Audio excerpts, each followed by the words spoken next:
Hello everybody, welcome back to Let's Play Dynamite Headdy. Now this here is the final video for this Let's Play, and before we go into the Japanese ending that I wanted to show off, here's a little glitch from Act 6. If you get killed the moment you get grabbed in the fight against Babyface's last form, this happens. He actually gets killed. But so do you, and you have to fight him again. Unfortunately, would have been nice to see what happened. But with that out of the way, let's see about the Japanese ending, since the international one probably just mystified everyone. Starting off with a little backstory from Act 7.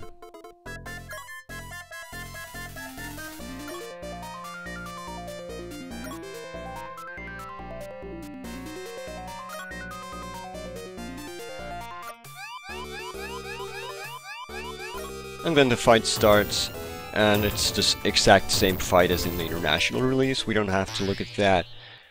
But apparently Heather knows what's going on. She appears to know a lot more than we do. She has this all figured out. So Heather, or Thingy, as she was called in the original, was actually kind of an important character plot-wise to begin with. Once the first phase of the fight is over, she reveals that the keys were necessary to open the path to the castle, and then she gets grabbed. Nasty Gatekeeper, or Izayoi, adds a bit more mystery to the mix, because apparently no one is supposed to know about the secret entrance. But with that covered, nothing special happens in Act 8, so let's skip right ahead to the final battle.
So there you have it. Dark Demon was a badge of honor all along, and Heather was a member of a board that rewards it to the most important puppet, whatever that means. Somehow the sentient smiley face badge misread his job description, mistook itself to be the most important puppet, magically transforming it into an evil demon, imposing it therefore to start a reign of terror on Puppetland by hypnotizing the Keymaster to do his bidding and turning all the innocent puppet folk into his miscreant servants. Did you get all that? But hold on a second, where's Headdy? Why isn't he waving Heather goodbye? Oh, there he is, trying to rip his new face off. That probably isn't a very good idea. And also a great deal harder than you'd think. And that's the Japanese ending. Now, despite all the flack I've been giving the original, I do like the conclusion a lot more. It makes sense that they altered it, but you have to wonder why they didn't take Smiley out of the equation entirely. But hey, it's a platformer. So, in the end, I suppose the moral of the story is, don't make your honorary awards out of sentient and magical materials. Use wood, or plastic, or asparagus or something. So that's it. Questions answered, mystery solved. Except for this, I still have no clue why Maruyama becomes a tower. That's still weird as hell. After that, it's curtain call time, but we can skip that one. I don't think it's necessary to see it again. The names are different, but that's about it. So let's finally punch in that code we have. Let's see, I seem to have misplaced the notes, but I think I can get it right. It was 9823. No? Really? It wasn't that? So what happens now? No. No, no, no, no, no, no, no! Alright, fine. Let's just do this and get it out of the way already. Last time, we were stuck in the fight against Trouble Spinderella. So, how do you defeat him? Well, it's pretty obvious, really. All you need to do is stand next to a pillar and make him hit it. He'll get stuck and reveal his weak point. And it's really difficult to pull off. Like I mentioned last time, dodging his attack is difficult. It'll kill you in about 4 hits. And he takes a ton of hits. I swear, it takes about 5 minutes. So let's do this really smooth jump cut instead, because this fight is... it's definitely challenging, but for all the wrong reasons. And that alone makes it the most difficult fight in the entire game. Believe it or not, this is the toughest fight in the entire game, that is including the final boss. So, you know, I'm already struggling with things to say, so it's just better to skip it. It's not fun to play, I doubt it's fun to watch either.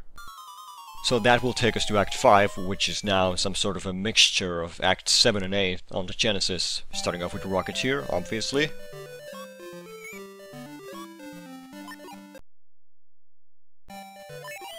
And then we get what I think are supposed to be the penguins from Act 8. They die with 4 hits, and then it spawns another one. You can't jump over them, or if you can, it's really tough. I never pulled it off. I think it's just a better strategy to tank a hit or run for it. Wow. I guess this is Tarot on meth or something. Moves around really fast.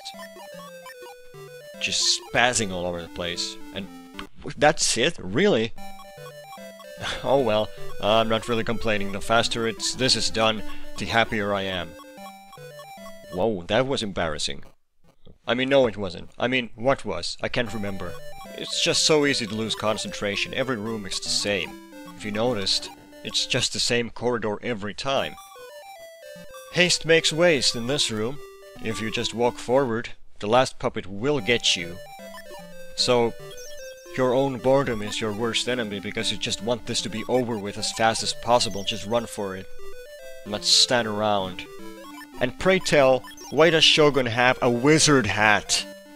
He's a wizard all of a sudden? What is this, fucking Harry Potter or some shit? What? Am I slowly going insane? Is this... are you seeing what I'm seeing? What the hell was that about? You just walk into the screen and it kills you instantly. How are you supposed to react to that?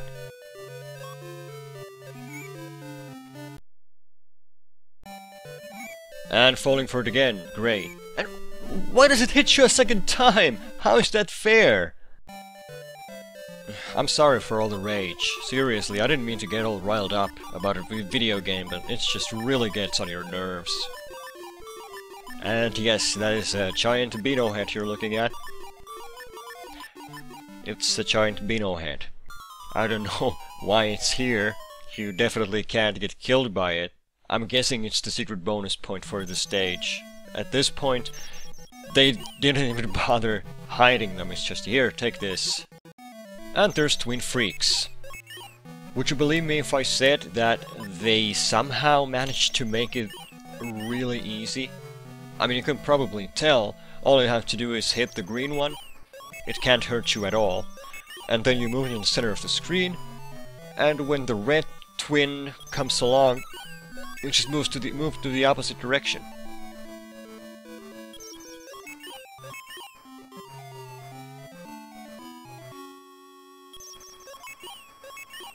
I have to say, it's kind of funny that Trouble Bruin's there as the nose.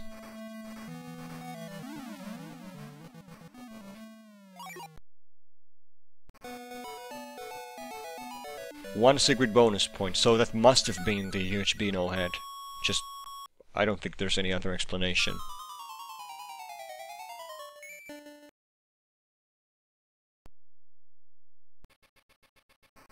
Oh look, it's another boss that comes in from outside the screen, moves really fast, and then settles in to attack, during which time it's invulnerable. It's basically the Twin Freaks fight, with the exception that you move to the side of the screen, instead of running away from it. I guess they just kinda ran out of ideas. In Act 5, the Shogun was really fast, Tarot was really fast, the Beano Head was really fast, and they all stop whenever they attack. Definitely a pattern right there. They just ran out of creativity juice, or had too much of it. And the difficulty curve is just, it makes no sense.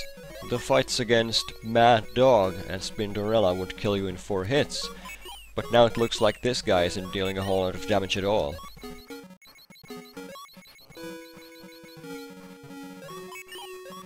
And another thing, so far every fight has had those pillars on the side that restrict your movement. And only one fight, the one against Spinderella, has actually used them for something. I wonder why they put those in the first place.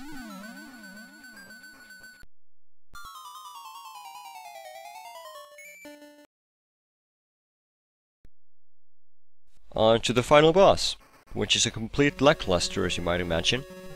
We don't get any heads circling us, instead they fall down from the sky.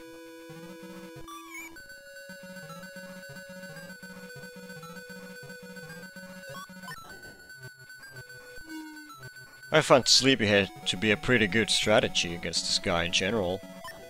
Not that you can deal any damage to him, but it appears that the energy you replenish is always enough to counter his attack. So you could probably prolong this fight as long as you like. And because sometimes Dark Demon does nothing, you can get to full health. But anyway, I just use Slammerhead all the time. It just seems to deal a little bit more damage to him. His crystal ball indicates once again what his attack is going to be. If it goes dim, he'll do absolutely nothing at all. And his other attacks are the green one, which drops the ceiling on your head. That one is pretty easy to run away from. But the other attacks, they are really tough to avoid. It basically takes pixel perfect precision. And my success rate at dodging them is probably 1 out of 5 on average. That is, after practicing for about 20 minutes. The red one sends missiles flying your way, and that is his toughest move by far. But the other one is nothing easy either, the yellow one here. Bam! First death. Those upper lasers, I don't know if they can ever hit you. I guess if you use Superhead and jump high enough they might. Which kind of contradicts whatever advantages the Superhead might have had. Since you'd think that being quick helps you counter whatever attack he has, but then you have that to worry about. I guess it might be good against the missile attack. But the thing is, because you don't see what his attack's going to be before you've picked up your head, your basic strategy is to just keep taking Slammerhead and hope he goes down quickly, or take Sleepyhead to recover whatever health you've lost. That's my strategy anyway, but it is a completely different fight from the Genesis one in that respect.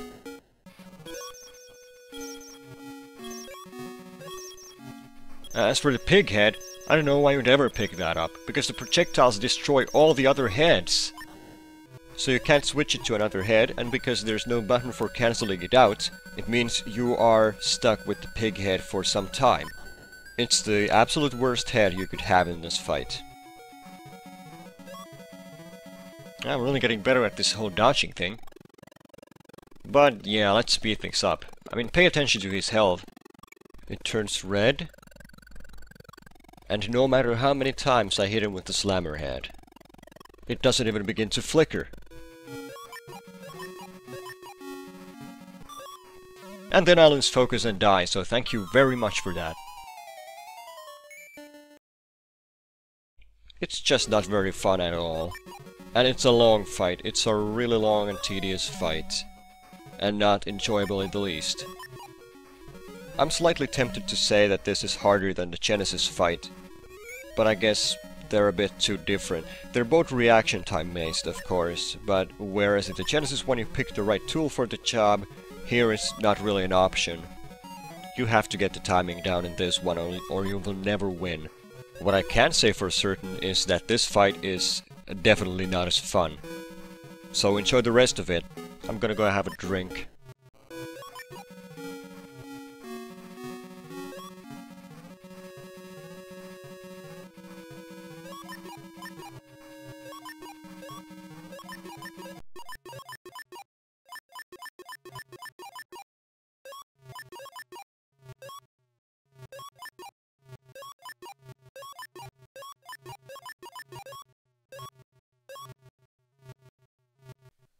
You know, I'm absolutely sure that a couple of my runs here somehow glitched the game out because I kept hitting him more and more and more and more.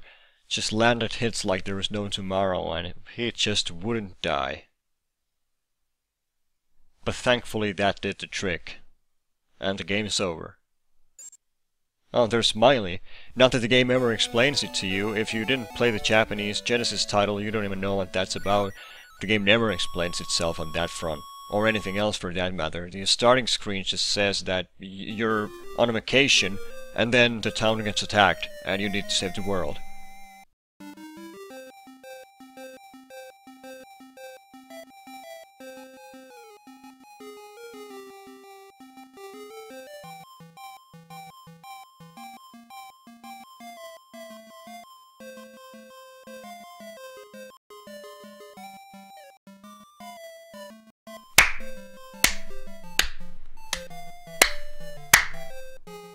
Bravo! 2 sentences. What else do you need? Well, you need one static picture. Of course, it's just not complete. Without credits roll, that takes forever. Why does it go so slow? I'd take a simple congratulations screen any day over this. I mean, it's not like I was expecting anything spectacular or extraordinary. This game wasn't very good from the get-go and it just got worse and worse. So I guess this fits the bill better than anything ever would. Gary? Surely not the Gary. Well, congratulations, Gary. Quite a fantastic port you got here. Good on ya. Am I really? Oop mash? Am I reading that right? Does it really say oop mash? Everybody, ladies and gentlemen, put your hands together for oop mash, the genius mastermind behind this port. you know, that just kind of explains everything with a dream team like Gary and oof mash. How could you go wrong? Oh dear, I'm sorry. I need to get a hold of myself. That just kind of describes this game better than anything I could ever say.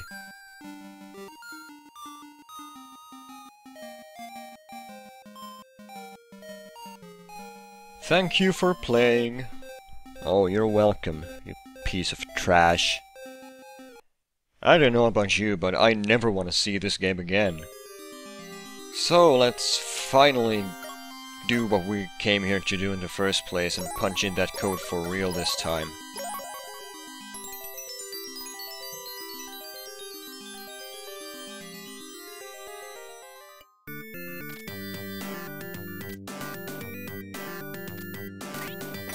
Okay, what do we have here? Some dude that is invulnerable, and he's 2 thugs that throw money your way, and a sign that says money. It doesn't really explain itself a whole lot, and that money sure does a lot of damage. Yeah, 3 hits kills you, because money's bad for you, I guess. So you're wondering what this is all about, probably. Unfortunately, it doesn't explain itself at all. And the Japanese game, once again, does a little bit more in that respect. But it only has 2 lines of monologue. Now, I briefly considered playing through the entire Japanese game and the basketball game just for those extra lines of dialogue, but it's basically just the guy behind the desk says something along the lines of, "Man, that final scene sure made a lot of money. We're gonna make even more money out of you, Headdy. We're gonna milk you out of everything you have." And that's about it. So it really wasn't, you know, it wasn't worth going through the whole basketball hell. So supposedly the guy behind the desk is Sega CEO at the time, whoever that was. I don't know what kind of fight they had with Treasure, that they wanted to portray Sega CEO as a cold money-grubbing capitalist, but it's pretty hilarious. I'm pretty sure it was done with good intentions, but who knows?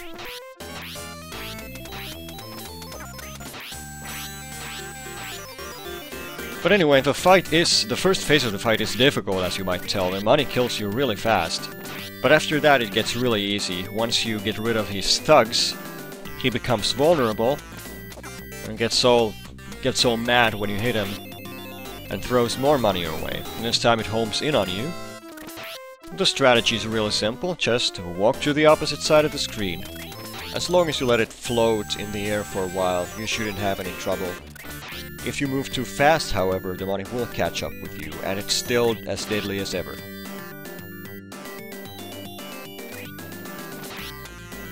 So this is our reward for the basketball game. Can't say I'm really overly impressed, but surely the ending's worth it. And this guy takes a ton of hits. He has a lot of health. The song's really good though. It's called I Love Goldie Hawn. I'm not kidding. It really is called that. Okay, looks like we have to deal the finishing blow, and then it's time for the super secret ending that you've all been dying to see.